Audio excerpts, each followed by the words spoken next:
Praise the Lord. प्रभु का धन्यवाद हो कि एक बार फिर से हम उसकी सभा में आ सके और प्रभु हमें लेके आया ताकि हम ये जान सकें कि प्रभु आज हमको क्या बताना चाहता है अपने वचन से, हमारी आत्मिक उन्नति के लिए, हमारे उस अनंत जीवन के लिए जिसको देने के लिए प्रभु यीशु मसीह इस दुनिया में आए थे। मैं आपके सामने पढ़ूंगा भजन संहिता 86 की और उसका 15 पद। भजन संहिता 86 साम 86 वर्स 15। और यहाँ पर परमेश्वर का वचन हमको बताता है, प्रभु दयालु अनुग्रहकारी परमेश्वर है, तू विलम्ब से कोप करने वाला और अति करुणामय है। मैं फिर से पढ़ दूँ, प्रभु तू दयालु अनुग्रहकारी परमेश्वर है, विलम्ब से मतलब देर से गुस्सा करने वाला और अति करुणा में है, बहुत ज़्यादा नरम दिल है। और ये परमेश्वर का वचन है। परमेश्वर आज के वचन के पढ़े और सुने जाने पर आशीष दे। और आज हम जिस विषय के ऊपर बात करेंगे वो है परमेश्वर की सहनशीलता। जैसे कि अभी हमने पढ़ा कि प्रभु तू दयालु है, तू दया करने वाला है, अनुग्रह करने वाला है, हम पर फजल करने वाला है, देर से क्रोध करता है, यानी कि हमारी सहता है, हम पे क्रोधित नहीं होता। और इसी बारे में हम जानेंगे, परमेश्वर की सहनशीलता, उसका सब्र, उसका पेशेंस। और यह हमारे लिए बहुत फ़ायदेमंद और बहुत ज़्यादा ज़रूरी है। इसे भी हम देखेंगे कि किस तरीके से। और खुदा का कलाम इस टॉपिक पर हमको, इस विषय पे हमको और क्या बताता है। सहनशीलता परमेश्वर की स्वभाव का, यानी उसके नेचर का एक हिस्सा है, एक अंश है, और उसके प्रेम का प्रमाण भी है, यानी प्रूफ भी है। उसकी ये सहनशीलता जो है ये प्रभु के स्वभाव का एक अंश है और नेचर है उसकी, और उसके प्रेम का, उसके प्यार का जो है वो प्रूफ है, प्रमाण है। और इसीलिए परमेश्वर के वचन ने जो हमने पढ़ा आज के, प्रभु तू अनुग्रहकारी दयालु विलम्ब से क्रोध करने वाला और अति करुणामय है। प्रभु शुरू से ही इंसान को पर दया करता आया है। उसकी निश्चय इच्छा यही रही है कि किसी भी तरीके से ये मानव जाति जिसे मैंने बनाया था, ये मनुष्य जिसे मैंने अपनी शक्ल और सूरत पे बनाया था, ये नाश ना हो बल्कि अपने पापों से मुक्ति पाकर उस हमेशा की ज़िंदगी के अंदर दाखिल हो सके। प्रभु की शुरू से ही ये एक ख्वाहिश रही है, मन की इच्छा रही है।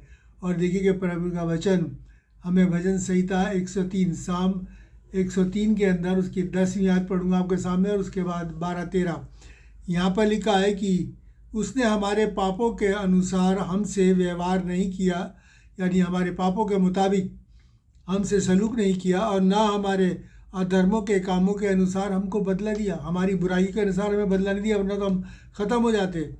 और उसकी 12वीं और 13वीं आयत कहता है कि उदाचल से अस्ताचल तक, यानी पूरब से पश्चिम जितनी दूर है, उसने हमारे अपराधों को हमसे उतनी ही दूर कर दिया।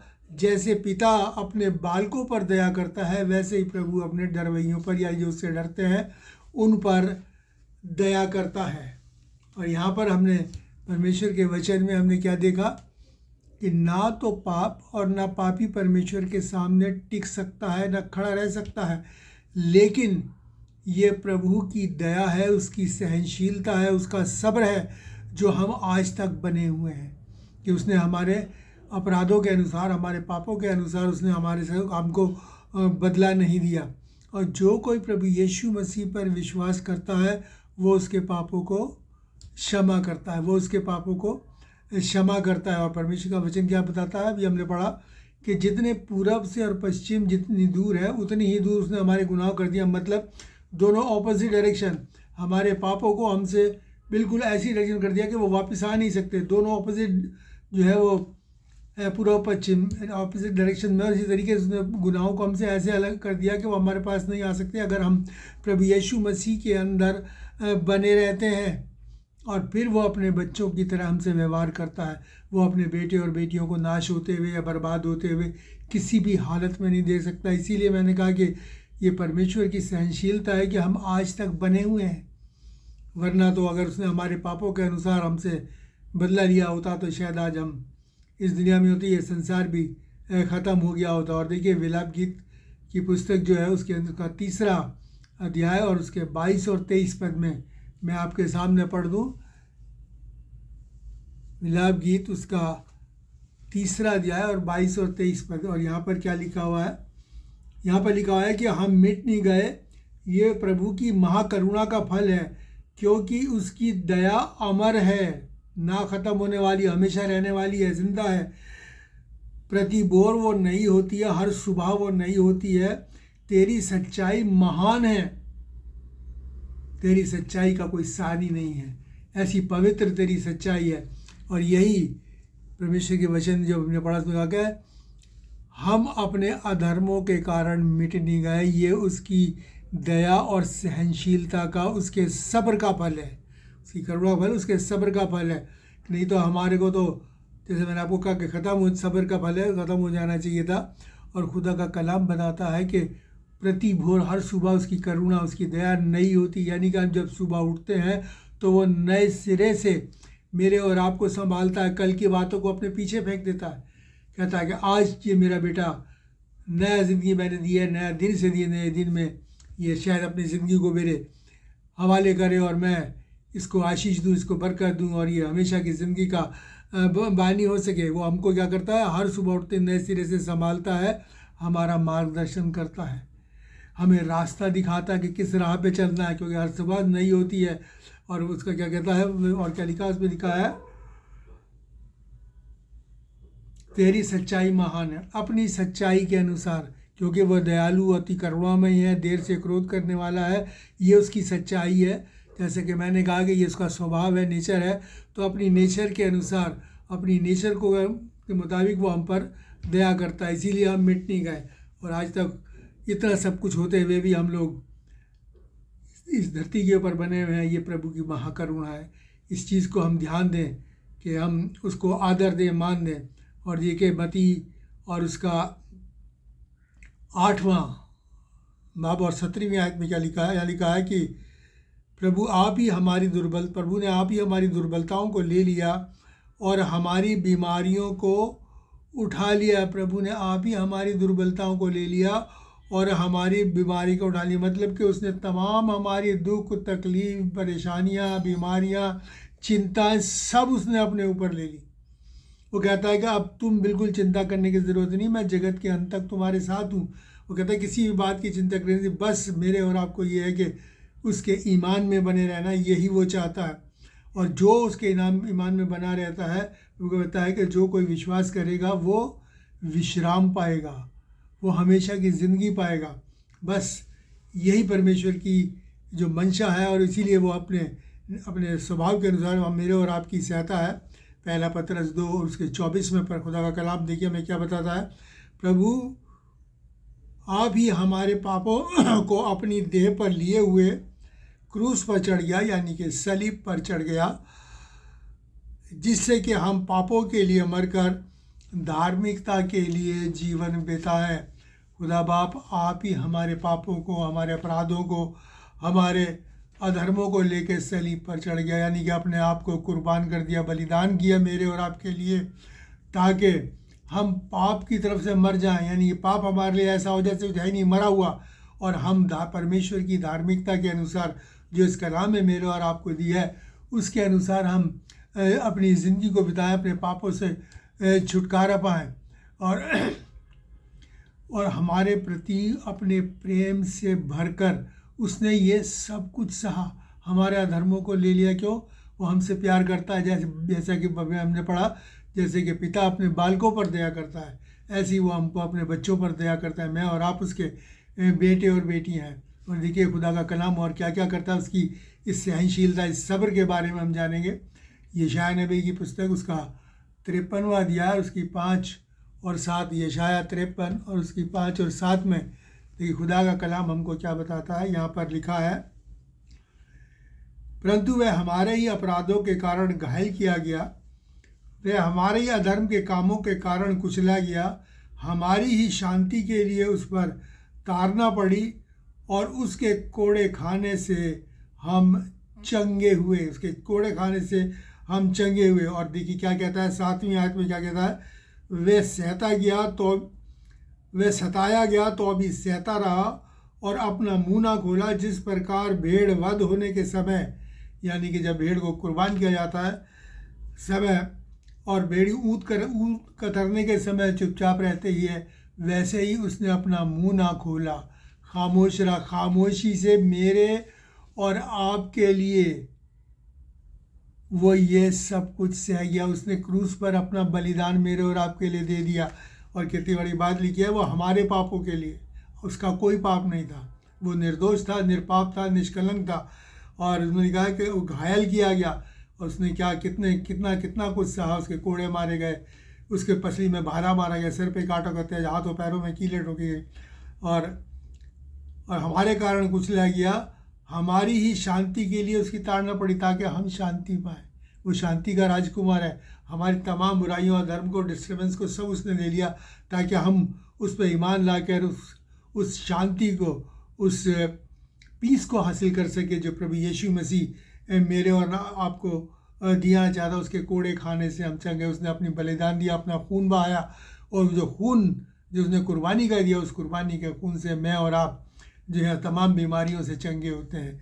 और देखिए लिखा है कि वो सताया गया, वो सहता रहा, उसने उफ तक नहीं करी। जैसे कि भेड़ जब उसको मारा जाता है, काटा जाता है, उस टाइम खामोश रहती है। और जब ऊन काटने में, जब भेड़ी का ऊन काटा जाता है तो बड़ी तकलीफ़ होती है, बड़ा दर्दनाक ये मंजर होता है, उसको बड़ी तकलीफ़ होती है। लेकिन फिर भी वो लिखा है कि वो उसकी तरह चुपचाप रहा और सहता रहा, और लोग उसको लान तान करते रहे, हाथ पैरों में कीले ठोकते रहे, उसे बुरा भला कहते रहे, सब उसके सरों से खून बहता रहा, हाथ पैर पसलियों से।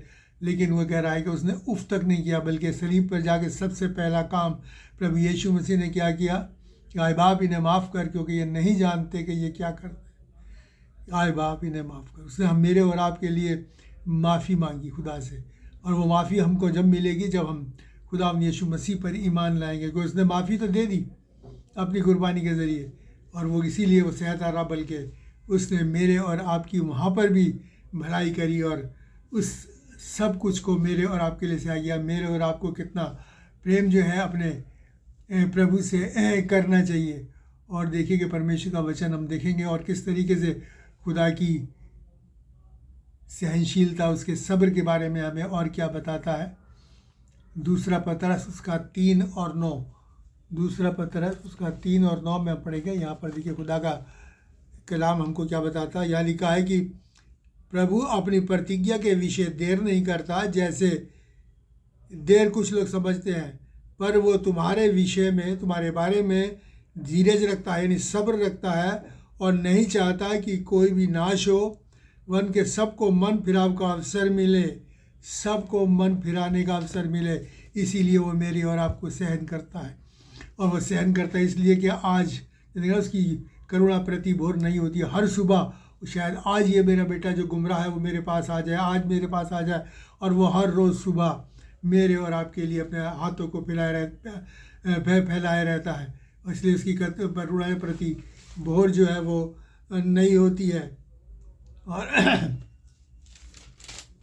और जैसे कि अभी आपने यहाँ पर पढ़ा कि वो हमारे विषय धीरज धरता है, कि हर एक को मन फिराव का मौका मिले, हर एक को मन फिराव का मौका मिले, कि हर एक अपने पापों से पश्चाताप करे, और इस मौके को मेरे और आपको उसका पूरा फ़ायदा उठाना है। ये मौका बहुत बड़ा है जो मेरे और आपको दिया गया है, और यह मौका जो है ये प्रभु यीशु मसीह की दूसरी आमद तक जारी है, कि हम जब भी उस पर विश्वास लाएं, क्योंकि दूसरी आमद जब प्रभु दोबारा आएगा तब फिर दया नहीं करेगा, तब वो सिर्फ न्याय करेगा, इंसाफ करेगा। और इसलिए अब ये मौके को हमें गनीमत जानना है, बहुमूल्य जानना है, और इस मौके को जो खुदा ने मेरे और आपको दिया है, और इसका पूरा फ़ायदा उठाते हुए अपने पापों को क्षमा पानी है। देखिए कि योएल नबी की पुस्तक, उस किताब उसका 2 अध्याय और उसके 13वां आयत, योएल 2 और उसका 13, यहाँ पर परमेश्वर खुदा का कलाम हमको क्या बताता है। यहाँ पर लिखा है कि अपने वस्त्र नहीं, अपने मन को फाड़कर अपने परमेश्वर की ओर फिरो, क्योंकि वे अनुग्रहकारी, दयालु, फिर यही बात प्रभु ने दोबारा रिपीट करी है, विलम्ब से कोप करने वाला, अति करुणामय और दुख देकर पछताने हारा है। जैसे इससे पहले मैंने मैसेज में बताया था, कई बार वो हमें दुख भी देता है, दुख में भी जाने देता है, ताकि हम लोग वापस फिरें और जाने के प्रभु यीशु मसीह ही छुड़ाने वाला है। और इसीलिए वो कहता है क्या, अपने पहले क्या हुआ करता, जब लोग बहुत ज़्यादा दुख में होते थे, तकलीफ में होते, या कोई ऐसे कार्य कर जाते जिससे का उन्हें बहुत ज़्यादा पश्चाताप होता था, तो वो अपने कपड़े फाड़ के और राख में बैठ जाया करते थे। लेकिन अब परमेश्वर का वचन क्या कहता है कि कपड़े फाड़ने की ज़रूरत नहीं, तुम्हें कपड़े फाड़ने की ज़रूरत नहीं है, अपने मन को फाड़ो। यहाँ पर क्या लिखा है, अपने मन को फाड़कर परमेश्वर की ओर फिरो, यानी कि अपने मन के अंदर की बुराइयां बाहर निकाल के फेंक दो। क्योंकि बहुत सी बुराइयों में लोग जो है वो उसी में खुश रहते हैं और बड़ा अच्छा उन्हें लगता है, उन बुराइयों में, उन फ़ायदों में जो बुराइयों के कारण उन्हें मिलती है। तो प्रभु को कहता है इन सब अपने मनों को फाड़ो, उनमें से इनको निकालो, इस आराम को, इस अपने कंफर्ट जोन को जो पाप में है उससे बाहर निकल के आओ, अपने मन को फाड़ के अपने परमेश्वर की ओर फिरो। अगर तुम उसकी ओर फिरोगे, उसकी तरफ मुड़ोगे, तो वो क्या कहता है कि वह अनुग्रहकारी, दयालु, विलम्ब देर से गुस्सा करने वाला, करुणा निधान और दुख देकर पछताने आ रहा है। वो हमको पछताएगा, अगर उसने हमें वापस भरने के लिए अगर थोड़ी तकलीफ भी दी है तो वह पछता के हमें चंगा करेगा, हमें ठीक करेगा और अपने गले से लगाएगा। ये खुदा का कलाम है, ये उसका सब्र है जो परमेश्वर मेरे और आपके लिए करता है। अभी देखिए कि कितना बड़ा सब्र वो मेरे और आपके लिए करता है। और देखिए रोमियो उसका 3 और उसका 25 आपके सामने पढ़ दूँ। रोमियो 3 और उसके 25 में यहाँ पर खुदा का कलाम हमको बताता है। यहाँ पर लिखा है कि परमेश्वर ने उसके लहू के कारण ऐसा प्रायश्चित ठहराया है, ऐसी रिपेंटेंस प्रायश्चित ठहराया है, जो विश्वास करने से कार्य होता है, कि जो पाप पहले किए गए और जिन पर परमेश्वर ने अपनी सहनशीलता के कारण ध्यान नहीं दिया, उनके विषय में वे अपनी धार्मिकता प्रकट करें। यानी कि परमेश्वर के लहू के कारण, उसकी कुर्बानी के कारण ऐसा प्रायश्चित ठहराया गया है मेरे और आपके लिए कि हम लोग रिपेंट करें, जो किससे कारीगारी होता है, विश्वास करने से। प्रभु यीशु मसीह पर विश्वास करने से वो हमारी ज़िंदगी में काम करना शुरू कर देता है। इसका मतलब अगर हमें हमेशा की ज़िंदगी चाहिए, गुनाहों की माफ़ी चाहिए, चैन और आराम चाहिए, मन की शांति चाहिए, जीवन में विश्राम चाहिए, तो मेरे प्यार भाई बहनों, प्रभु यीशु पर विश्वास करना जो है इसका पासवर्ड है। जब तक ये पासवर्ड हम अपने जीवन में नहीं लेके आएंगे, तब तक हमारी ज़िंदगियों में ये चैन, इत्मीनान, शांति और ये स्वर्ग राज्य हमारे का हमसे कोई संबंध नहीं। इसलिए ज़रूरी है कि इस पासवर्ड को अपनी ज़िंदगियों में डाल दीजिए और अपनी ज़िंदगियों में डालें, ताकि ये हमारे ऊपर कार्य, क्योंकि विश्वास से ही कार्यकारी होता है, यानी शुरू होता है हमारी ज़िंदगी में। तभी खुलता है ये द्वार, उद्धार का द्वार मेरे और आपके लिए, जब हम प्रभु यीशु मसीह पर विश्वास करते हैं। और इसीलिए मेरे और आपके लिए बहुत ज़रूरी है। और जब हम ऐसा करते हैं तब हम उसके बेटे और बेटियां बनते हैं। वो हमें बेटे और बेटियां बनाता है। वो जैसी ऐसी करुणा करता है जैसे पिता जो है अपने पुत्र पर करता है, अपने बालकों पर करता है, अपने बच्चों पर करता है। और मेरे और आपको प्रभु का जो ये सहनशीलता का या सब्र का जो समय है, इसको गनीमत जानते हुए, इसको बहुत बहुमूल्य जानते हुए, बेशकीमत जानते हुए इसका इस्तेमाल करना है, इसके अनुसार अपने जीवन को व्यतीत करना है। क्योंकि इसका जो समय है, इसका जो टाइम है, वो फिक्स है, सीमित है। देखिए खुदा का कलाम मेरे और आपको क्या कहता है, ये समय जो है किस तरीके से सीमित है। अगर हम भजन संहिता साम 90 की 10वीं आयत को पढ़ें, भजन संहिता 90 और वर्स 10 उसकी 10वीं आयत को पढ़ें, तो यहाँ पर खुदा का कलाम मेरे और आपको क्या बताता है। यहाँ लिखा हुआ है, हमारी आयु के वर्ष 70 तो होते हैं, चाहे बल के कारण 80 वर्ष भी हो जाए, तो भी उनका घमंड केवल कष्ट और शोक ही होता है, और वह जल्दी कट जाती है और हम जाते रहते हैं, जल्दी कट जाती है। यानी खुदा ने एक उम्र ठहरा दी है। वो कहता है कि तुम्हारी उम्र 70 साल, और अगर तुम्हारे अंदर बल है, शक्ति है, तो 80 साल तक जियोगे। तो ये टाइम पीरियड है मेरे और आपके लिए।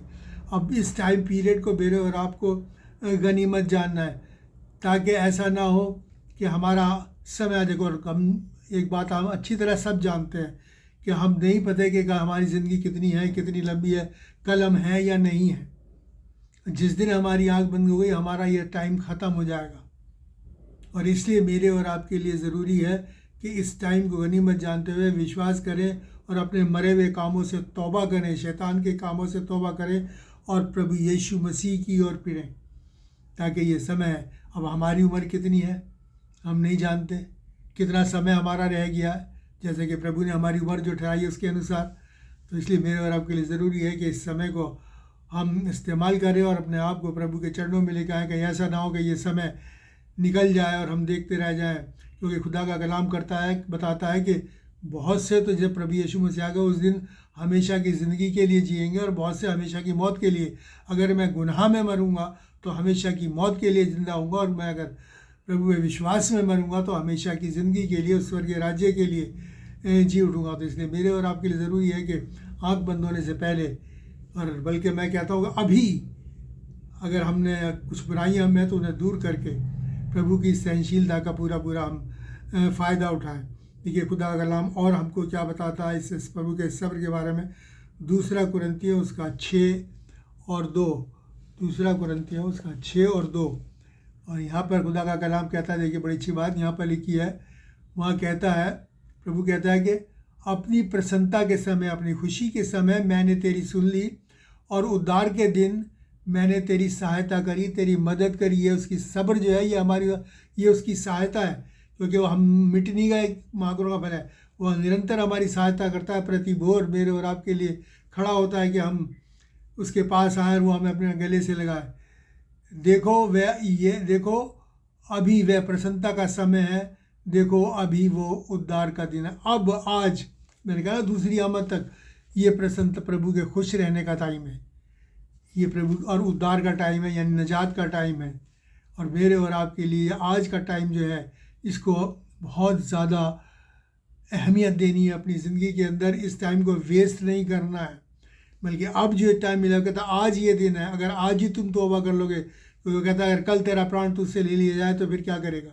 अगर मेरा प्राण कल मुझसे ले लिया जाए तो मैं क्या करूँगा। अगर मैं गुनाह में हूँ तो मेरे लिए तो नरक है, और नरक की आग के लिए लिखा है, जैसे मैं पहले भी बता चुका हूँ, कि वहाँ का कीड़ा कभी नहीं मरता, और वहाँ रोना और दांतों का पीसना, आग ही आग और जला और तड़प, और इसके अलावा कुछ नहीं है। तो प्रभु इन सब बातों से मेरे और आपको बताना चाहता है। उसका रहम और करम हम पर इतना है कि बहुत ज़्यादा, लेकिन जब वो नरक की आग में जो उसने तैयार करी है शैतान उसके दूतों के लिए, उसमें अगर कोई जाता है तो समझ लीजिए कि फिर उससे बड़ी पीड़ा कभी नहीं हो पाएगी उसके जीवन में। हमारी ज़िंदगी, यहाँ की सारी ज़िंदगी का दुख भी वहाँ के एक पल का जो पीड़ा है उसके सामने कुछ नहीं है। तो समझ लिए कितनी भयंकर पीड़ा से प्रभु मेरे और आपको जो है वो बचाना चाहते हैं। और क्या कहना चाहते हैं, बड़ी अच्छी परमेश्वर यहाँ पर हमको बड़ी अच्छी हिदायत देते हैं। अगर हम यिजकेल नबी की पुस्तक और उसका 33वां अध्याय और 11वां पद अगर हम पढ़ें, यिजकेल नबी की पुस्तक उसका 33वां अध्याय और 11वें पद में लिखा है कि परमेश्वर की ये वाणी है, या परमेश्वर ये कहता है कि मेरे जीवन की सौगंध, मैं दुष्ट के यानी बुरे के मरने से प्रसन्न नहीं होता, परंतु इससे कि दुष्ट अपने मार्ग से फिरकर जीवित रहे। तुम अपने बुरे मार्गों से फिर जाओ, तुम क्यों मरो। प्रभु कहता है जो दुष्ट है, बुरा है, मैं उसके मरने से खुश नहीं होता, क्योंकि अगर हम बुराई में मरते हैं, बुराई में पड़े हैं, दुष्ट के काम कर रहे हैं, तो हम, प्रभु कहता है, हम बिगड़े हुए बेटे और बेटियां उसके, वो हमारे बेटे बेटियों के मरने से खुश नहीं होता, बल्कि उसकी हमेशा इच्छा रहती है कि जो भी दुष्टा के काम करता है, बुराई के काम करता है, शैतान के काम करता है, वो वापस फिरे, बुराई से फिर के प्रभु यीशु मसीह की ओर आए, और वो क्या कह रहा है, वो जिंदा रहे, मार्ग से फिरकर जीवित रहे। वो हमेशा की ज़िंदगी देना चाहता है। और उसके बाद क्या कहता है, अपने बुरे काम से फिर जाओ, तुम क्यों मरो, जबकि मैंने अपनी कुर्बानी दे दी, मैंने तुम्हारे लिए सब कुछ कर दिया, उसके बाद तुम क्यों मरो। प्रभु को बड़ा हैरानी होती है कि ज़िंदगी तुम्हारे सामने है और हम ज़िंदगी से पीछे भाग रहे हैं, ज़िंदगी से अलग भाग रहे हैं, ज़िंदगी से दूर भाग रहे हैं, और संसारिकता को, संसार के ऐश और आराम, धोखाधड़ी, रुपया पैसा, धन दौलत, यह हमें ज़्यादा प्यारी है, जबकि ये सब चीज़ें नाश्वर हैं। खुदा के कलाम में लिखा है कि ना तो कोई कुछ लेके आया और ना ही कुछ अपने साथ लेके जाएगा, और ये हम भी जानते हैं, ये संसार में भी ये कहावत है बहुत अच्छी तरीके। लेकिन फिर भी उस बात के लिए जो कुछ नहीं है, व्यर्थ है, उसके लिए लोग मरे पड़ रहे हैं, भागे पे जा रहे हैं। और वो जिसकी ज़िंदगी जो कि हमेशा की ज़िंदगी है, खुदा के साथ रहना है, परमेश्वर के साथ रहना है, उसकी कोई चिंता नहीं करता। इसलिए मेरे और आपके लिए बहुत ज़रूरी है कि हम परमेश्वर के इस जीवन को जो हमें देना चाहता है, इस सब्र के द्वारा उसको अपना लें और अपनी तमाम बुराइयों से तौबा करके प्रभु यीशु मसीह के पास आए। मैं फिर कहना चाहूँगा कि उसने ये सब कुछ दुख और तकलीफ़ मेरे और आपके लिए उठाई है, मेरे और आपके लिए, और नहीं चाहता कि हम नाश हो। वो चाहता है कि हम सब के सब जो है बचाए जाएं। उसकी ये सहनशीलता, उसका ये सब्र मेरे और आपके लिए वरदान है। इसलिए मैंने शुरू में कहा था इसका क्या फ़ायदे, इसके बहुत फ़ायदे हैं मेरे और आपके लिए। ये मेरे और आपके लिए जो है ये एक वरदान है, और ये बहुत ज़रूरी है अगर हम चाहते हैं हमेशा तक ज़िंदा रहना और स्वर्गीय राज्य के अंदर जाना। एक बहुत बड़ा ब्लेसिंग है मेरे और आपके लिए, और इस ब्लेसिंग को खोए ना मेरे प्यारे भाई बहनों। हम इस ब्लेसिंग को किसी भी हालत में खोए ना, बल्कि उसके वचन का से पूरा लाभ उठाए, पूरा फ़ायदा उठाए। और ये खुदा का कलाम कहता है, इससे पहले भी मैं आपको इस बारे में बता चुका हूँ कि खुदा का कलाम खुद चाहता है, खुदा खुद चाहता है कि हम उसके इस कलाम का पूरा फ़ायदा उठाएं। उसने दिया ही इसीलिए मेरे और आपके फ़ायदे के लिए। और देखिए क्या कहता है, अगर हम पढ़ेंगे व्यवस्था विवरण उसका 33:3, ड्यूटोनॉमी 33:3 वर्स 3। और यहाँ पर बड़ी अच्छी बात खुदा का कलाम मेरे और आपको बताता है। यहाँ कहता है कि वह निश्चय देश देश के लोगों से प्रेम करता है, यानी कि वो हर एक देश के जितने भी लोग हैं, निवासी हैं, हर एक से प्रेम करता है, नहीं चाहता कि कोई विनाश हो, प्रेम करता है। उसके सब पवित्र लोग उसके हाथ में, उसके अपने लोग उसके हाथ में हैं। वे तेरे पाँव के पास बैठे रहते हैं और एक एक तेरे वचन से लाभ उठाता है। तेरे पाँव के पास बैठे रहते हैं और एक एक तेरे वचन से लाभ उठाता है, अपने कलाम से फ़ायदा उठाता है, उसको अपनाता है। और खुदा ने जो नेमतें बरकतें देती है उन्हें फ़ायदा रहता है। यशायाह नबी की किताब उसका 66वां अध्याय 66 और वर्स 1 में क्या कहता है, फर्स्ट वर्स में लिखा है, आकाश मेरा सिंहासन और पृथ्वी मेरे चरणों की चौकी है। आकाश में स्वर्ग मेरा सिंहासन है और पृथ्वी मेरे चरणों की चौकी है। और आज मैं और आप जहाँ रहते हैं, हम उसके चरणों की चौकी पे रहते हैं, पृथ्वी पर उसके कदमों के पास रहते हैं। और यही है उसके चरणों में बैठ के, यानी इस पृथ्वी की चौकी जो मौका खुदा ने मेरे और आपको दिया है, परमेश्वर ने, कि हम उसके चरणों की चौकी पे बैठे हैं। यहाँ बैठ के उसके पाँव तले बैठ के उसके वचन को पढ़ें, चिंतन मनन करें और उसके कदमों में गिरे रहें, उसे सिजदा करते रहें, उसका आदर मान करते रहें, और करते हुए उसके वचन के पूरा हम लाभ उठाएं। ये सारी पुस्तक उसने दी है। और उसके बाद अपनी कुर्बानी मेरे और आपको दी है, और अपनी ही शपथ खा के उसने, मैंने इससे पहले बताया था, ये वाचा और ये कॉवेनेंट उसने मेरे और आपके साथ ये समझौता किया है, बांधी है उसने मेरे और आपके साथ, और वो उससे वापस नहीं फिरेगा। बल्कि जैसे ही हम गुनाहों से तौबा करके प्रभु की ओर आएंगे, वो हमें थाम लेगा, हमें अपनी बाहों में ले लेगा, और वो हमें संभालेगा, हमारी हर मदद करने के लिए तैयार है। और इसलिए मेरे और आपके लिए मैं फिर से एक बात कहूँगा कि उसके चरणों में बैठना बहुत बड़ी बात है। आज हम इस चीज़ को जानते नहीं कि हम इस दुनिया में हैं, हम खुदा के परमेश्वर के चरणों में बैठे हैं। बस ये है कि हमें कलाम के पास रहना है। जैसे कि अभी हमने पढ़ा, क्या लिखा है कि एक एक तेरे उसके पाँव के पास बैठकर एक एक तेरे वचनों से लाभ उठाता है। यानी अब जबकि उसके चरणों के पास बैठे हैं, तो हमें से हर एक को चाहिए कि इस कलाम का, इस वचन का, परमेश्वर के वचन का पूरा फ़ायदा मैं और आप उठाएं। और परमेश्वर जो है इस नायाब तोहफे को जो उसने मेरे और आपको दिया, खुदा का जो सहनशीलता, जो सब्र है, वो मेरे और आपके लिए एक बहुत बड़ा बेशकीमती नायाब तोहफा है, इनाम है मेरे और आपके लिए। जो परमेश्वर की सहनशीलता, वो हमें मरने नहीं देती, वो हमें ज़िंदा रखती है, हमें तौबा के लिए प्रेरित करती है कि हम आज तौबा करें, अब इस पल तौबा करें। वो निरंतर हमें संभालता रहता है, और यही वो हिदायत मेरे और आपको भी देता है। खुदा का कलाम जब वो सहन करता है, तो वो चाहता है कि हम भी सहन करें, एक दूसरे की एक दूसरे से झगड़ा फसाद ना करें। देखिए पहला कुरिन्थियों उसका 6वां अध्याय और उसका 7वां पद। पहला कुरिन्थियों 6वां अध्याय और उसका 7वें पद में क्या लिखा है कि सचमुच तुम में बड़ा दोष तो है, वो ये है कि आपस में मुकदमा करते हो, अन्याय क्यों नहीं सहते, अपनी हानि क्यों नहीं सहते। तुम में एक बड़ा भारी दोष है, बहुत बड़ी कमी है कि तुम क्या करते हो, एक दूसरे के ऊपर मुकदमेबाजी करते हो।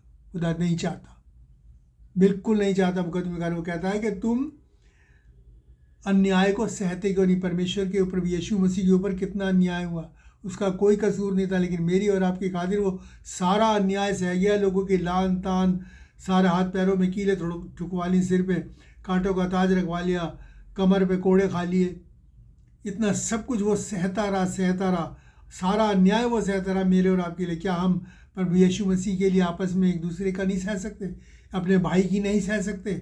और वो कहता है कि क्यों नहीं सहते, और अपनी हानि क्यों नहीं सहते। अगर तुम्हारी किसी बात में हानि भी हो गई है तो बजाय इसके कि उसका मुकदमाबाजी करो, उससे झगड़ा फसाद करो, उसको सह लो, बात वहीं ख़त्म हो जाएगी। प्रभु कहता है अगर हम उसके वचन के अनुसार चलेंगे तो वो कहता है कि वह तुम्हें 100 गुना दूंगा।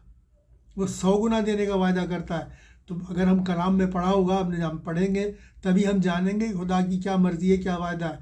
तो इसलिए मेरे प्यारे बहनों, हमने जाना कि खुदा की सहनशीलता, उसका सब्र, उसका पेशेंस जो है मेरे लिए कितना लाभकारी है, फ़ायदेमंद है हम सब के लिए, और हमें उसका फ़ायदा उठाना है। ये खुदा का कलाम कहता है, ये भी हमने पढ़ा। और ये उसकी माँ करुणा का फल है कि हम मिट नहीं गए। वो हमें मिटने नहीं देता, मरने नहीं देता, बल्कि सहता रहता है। इसलिए जब तक हमारी ज़िंदगी है, हमें चाहिए कि एक पल भी ना बर्बाद करें, बल्कि प्रभु के चरणों में आए। प्रभु इन वचनों के द्वारा आप सबको आशीष दे।